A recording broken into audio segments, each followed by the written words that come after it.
So I think Sadhguru is a piece of You ready for the video? Yeah, man. Let's I'm get ready. it. Yeah. Woo! Let's get it.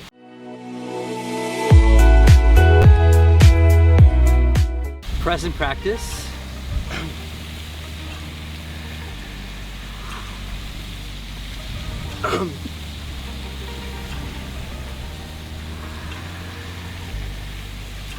What is vibing?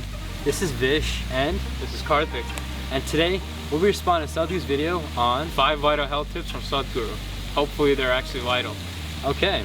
Well, so today we have Karthik, who I've actually known for a couple of years now, back from my hometown, Long Island. And he has what background and what subject? So I really like neuroscience. I do a research in there. I'm going to med school this fall, so it's going to be a fun 4 years. Yeah. And we've had actually lots of discussions on topics like the medical stuff and even spirituality. And he does have a critical side, right? Sadhguru, want to express that real quick? I mean, I don't think he's terrible. I just think that sometimes he says things that are condescending or generic. Okay. It varies. Like I like to give people a chance. I don't really conclude that he's terrible or anything like that. But yeah, he has good intention for sure. Yeah. So he's very critical, but that's okay. I think that's why we're doing this channel together, so we can all learn together and really just at the end keep an open platform for us to all discuss these topics. So grateful for Karthik being here, and with that, Let's get into the video. Your ability to resist these kind of invasions upon your life will be greatly enhanced. You must take enormous care about the water because it's 72%. If you do this, you will see half your problems of health. Minimum 50% will go away in 6 weeks' time.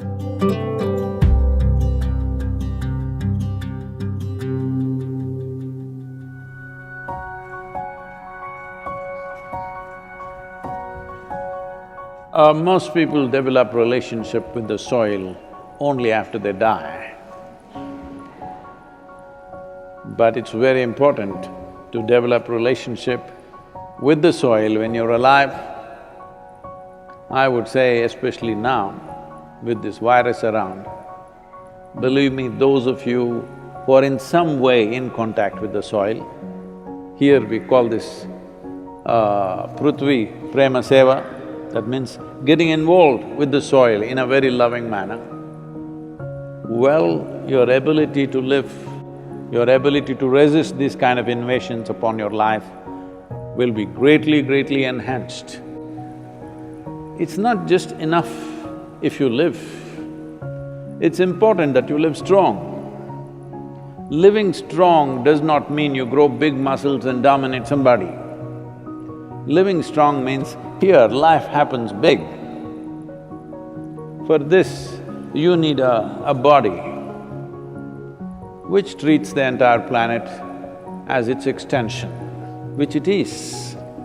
So, it's very important that you bring this, all of you who are here at the Isha Yoga Center, we will set up some processes for you so that every one of you, at least once in 3 days, your hands and feet are in the soil. Very important. And wherever else you are, if you have a small patch of a garden, or you can volunteer that you will work in somebody else's garden. Believe me, yes, they will get free labor, but don't think they are getting more, you're getting much more because you being connected with the soil will make a phenomenal difference for the way your physical body functions. Put your hands into the soil, very important. Otherwise, those of you who are too well-to-do but don't want to be seen doing any work because it may create a wrong image for your affluence, you can have a mud bath.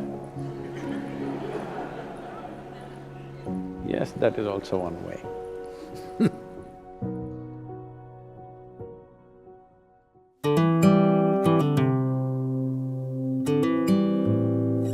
Just bring 40 to 50% of the food in its raw form, that means it's alive. It must be a live cell, it can be a vegetable, it can be a fruit, it can be a nut, it can be sprouted gram. At least 40 to 50%, the food that you eat must be alive. You eat dead food and you want to live, this is a little difficult thing to do, because you have to raise the dead now. When you cook the food, to digest the food, all the ingredients necessary for digestion are not in the body alone. The food also brings these enzymes. When you cook the food, you are largely destroying these enzymes. Minus the enzymes when you eat, now the body has to struggle to reconstruct that part that has been destroyed, and then only it can digest. Normally, first 1.5 hours after eating, it tends to take the body down. After that, slowly, it recovers. Have you noticed this?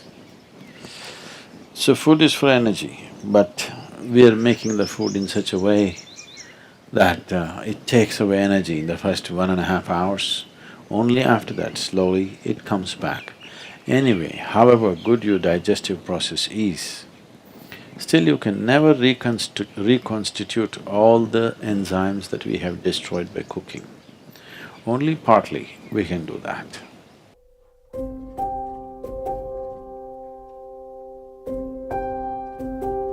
One simple thing can be just a shower. Always to shower before go to bed, it'll make a lot of difference. In this weather, maybe cold showers are difficult, so you go for lukewarm showers, don't go for hot showers in the night. Go for lukewarm showers, it makes you alert. So you will think, oh, I cannot sleep. It doesn't matter, you will sleep 15–20 minutes or half an hour later, but you will sleep better because it will take away certain things. When you shower, it is not just the dirt on the skin that you're taking away. Have you noticed, if you're very tense and anxious, whatever, just a shower, you came out and feels like almost the burden has been taken away from you? Have you not noticed this? So it's not just about washing the skin, a whole lot of things happen when water flows over your body. This shower is a very rudimentary buddhi shuddhi, because over 70% of your body is actually water. If you run water over it, a certain purification happens, which is beyond cleaning the skin.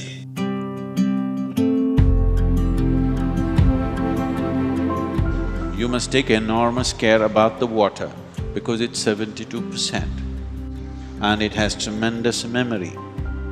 If I open this water, or even without opening, if I say something to this water, it remembers. There has been lot of experiments in this direction. So, if you take this water from wherever the waterworks is and pump it to your house, let's say it went through 50 bends, pumped forcefully with a certain force, which naturally is done, and you're living on 12th floor of the apartment, so further forced up. Now they're saying, if it goes through 50 bends, about 60% of the water has turned poisonous. Immediately when it comes in the tap, if you take it and immediately drink it, it will work as poison in your system.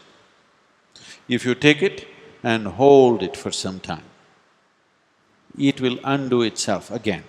Because the poisoning is not chemical, it is molecular. Molecular changes are happening, no chemical change is happening.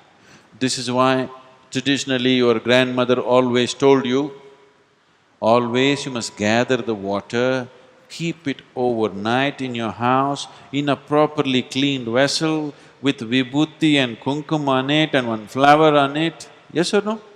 In traditional homes, only tomorrow morning you drink it. Not as soon as it comes inside your house, you don't drink it because it carries all kinds of memories. In very traditional homes, people every day do puja to the water pot.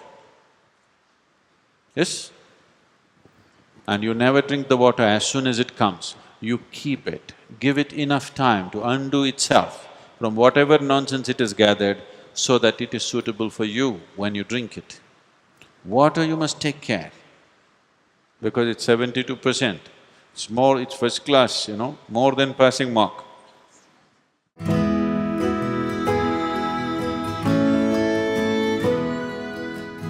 Empty stomach and hunger are two different things. Hunger means your energy levels start dropping. But empty stomach is a good thing. In the yogic sciences, today modern science also is coming in line with this. But what we know by our experience, you will spend $1 billion to come there. Because research is all about how many $1 million, that's how it is. Your body and your brain works at its best only when your stomach is empty. So we always make sure we eat in such a way, how much ever we eat, our stomach must be always empty within 2 to 2.5 hours' time maximum. So we go to bed hungry always. People think they cannot sleep, they can sleep. So, minimum 8 hours gap is what is recommended in yoga. Between one meal and the next meal, there must be an 8-hour space. If you do this, you will see half your problems of health, whatever you have health problems, minimum 50% will go away in 6 weeks' time. So we just watched the 5 vital tips for taking care of your health. So I'm here with Karthik again, like we mentioned earlier. And this new series is going to be called Sadhguru vs. Science. Before we get more deeper into this, I want to talk about your background with your schooling experience. Sure. So I actually do a lot of research with neuroscience and neurotoxicology. So I find it to be really interesting, everything with the brain and all that. I thought this video was pretty interesting in some aspects, but I definitely look at everything he says case by case. I don't, come to a complete conclusion ever, but I think some of the stuff he said was a little bit, generic, but and then other stuff was definitely something that is backed by science. Okay. Yeah. Well, thank you for keeping that transparent. And like I mentioned earlier in the video, I want to keep this as an open platform for discussion.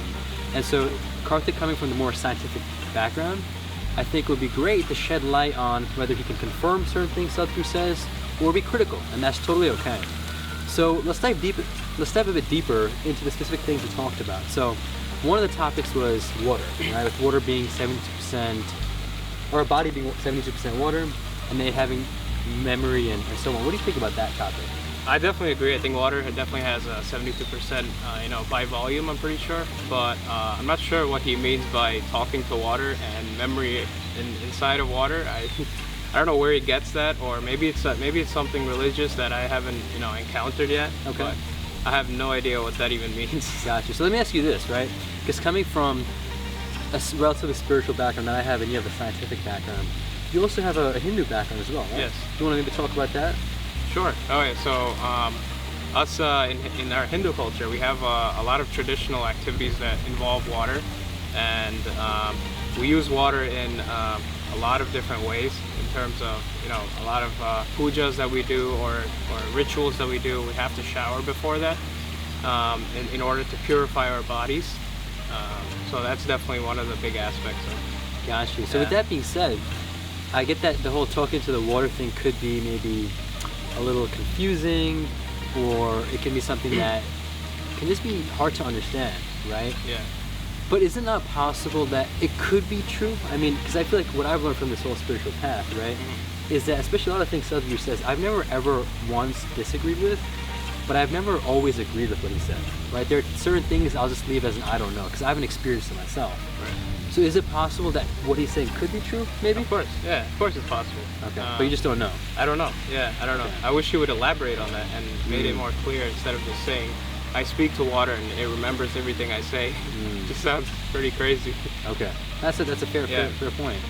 And let's see, there was other topics as well, right? The one was with... So the first thing that I thought was like a little...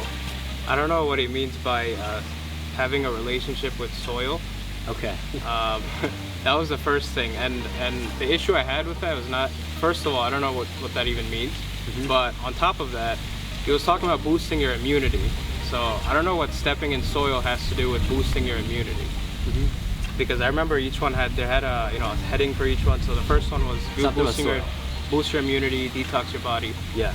I'm not sure what stepping in soil does for you. I wish he elaborated on some things like that, but he doesn't, and it makes it hard for me to believe what he says. So, gotcha. And that makes sense, and that's a fair concern that you have. But tying this back to what I said earlier, yes, he maybe isn't as specific with what he's saying, but there could be various constraints, whether it's a video length constraint, or maybe he doesn't have the actual scientific backing, a bunch of things, right? Maybe as he mentioned himself, like a lot of the things that we've learned from like our grandmothers, they'll just say certain things, and they're kind of vague similarly, but they don't explain much, right? So it could be something along those lines. But let's go deeper into that specific soil thing that you mentioned, right? Again, I don't come from as scientific a background as Karthik does, but I have heard and briefly read and watched videos in the scientific area on the various benefits of walking on grass, for instance. How there's like a natural grounding that happens. And there's even mental benefits to that as well. Have you heard of that too, or not so much? I've heard of things where your mental state definitely has an impact on the strength of your immunity, the diversity of your immunity. Yes. And we can talk more about that if you want. Right, and the basically the volatility of how your immune cells can react to pathogens or invaders actually has a lot to do with how you think about the environment and how happy you are even. A lot of studies that I've actually came across has basically relationship or strong correlations with the mental state of the individual and markers of immunity, such as inflammation markers, so IL-1 or these different markers that actually identify exactly how much inflammation or immune reaction happens in the body. And we see that with the case control studies, we see that some participants have a stronger reaction that are that describe their life as being more positive. So I definitely know that there has been a correlation identified between the mental state and the immunity. Yeah. Okay. Very fascinating. Yeah, and it's definitely true that maybe walking on soil can have an impact on the mental state, and then as a result has an impact on your immunity. But I wish it explains that again. So okay, that's where I have the lab. So I mean, okay, cool. Yeah. Well, thank you so much for first off sharing all that experience, and he clearly has the scientific background. He was citing some studies and talking about the research aspect, which is really cool. So I really am grateful that you added that dimension to this response to the video. And yeah, those are all very fair points. I mean, all those questions you had and concerns, super valid. Was there anything else you want to reflect on the overall video or Sadhguru himself? Oh, definitely, yeah. I think one of the things that he completely nailed, was the fact that fruits and a lot of the foods that you eat, when they come in the raw form, that's when they're the most healthy and good for you. So what we do when we cook them is actually, what he said was denaturing the enzymes. And actually another thing that they found was that the eggs, when you cook the eggs, it actually denatures and yeah, it degrades the proteins and it turns into free amino acids, which can be equally, or it could be even released in the gas when you cook it. So a lot of impurities that are introduced when you cook something. So that's what he hits strong on. Super cool. I like the raw fruits and the raw vegetables. Yeah. Awesome. Great. Well, thank you for connecting that. And was there any other things that you had in terms of reflection or anything else, or do you think that was most what you had to share for this? What else was there? Those are most of the soil. topics. There was fruits. Shower of the night. Okay, yeah. The 8 hours between the meals. That's another one. So I don't know about that, because I definitely agree that empty stomach is it definitely makes you think in a clear mind. I've experienced that firsthand. That whenever I wake up and I don't eat and I start working, I have a very clear mind and I'm very productive and I'm on top of it, and I don't feel distracted at all. So, and then when I start eating, I feel that I get a lethargy, all these brain cloud or fog as they call it, and I find that that's definitely true. But the 8 hours between the meals, I'm not sure how valid that is, because there's been extensive studies where scientists have proved that the body needs food every few hours in order to sustain a strong metabolism. Or in terms of a good diet to lose weight, there's been so many studies that have done in history that have shown that you need six meals or even more meals a day, small meals that actually keep it leveled, instead of eating all at once and all the spike, the insulin and all that. So I don't know. It's something that's definitely up for controversy. It hasn't been proved yet. There's a lot of stuff that's unknown. Yes. But I don't know if the 8 hours between the meals is definitely a good suggestion. Okay. And the issue I have is that he makes it seem like it's definite and like there's no doubt and like he knows it all. That's where I have the issue, because I think a lot of things we don't know yet. And or maybe he knows through his yogic sciences, or but a lot of things that we don't know as humans through science that maybe he knows through his yogic experiences or what, Inner experience. yeah, or whatever the Isha. So I think there's information there that has yet to be validated. Maybe it is valid, maybe it's not valid, but I don't know yet. So. Well, those are all fair points, man. Yeah. And I appreciate you again bringing that to the light, and I also appreciate you being here for this video. Stay And, conscious, stay present. There we go. He's about to do the outro before I even get to that. But I want to appreciate you all for watching, and at the same time, if you have any other video requests or topic requests for this new series, which is Sadhguru vs. Science, comment down below. Comment down below. And also, would love to hear your response, what we reacted to, maybe the comments I made or Karthik made or even Sadhguru made. If you have any questions about that, or you know certain things that we didn't, also comment that down below too. And with that, what's up? We'll respond to your comments. I'll respond to your comments. You'll be responding to your comments. Yeah, absolutely. And with that, make it a great day. Take it joyfully. Present practice.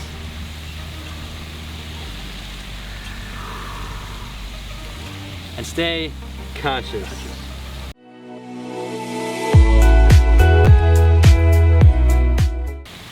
Great job, bro. That's a wrap. Yeah. There we go. That's the first one.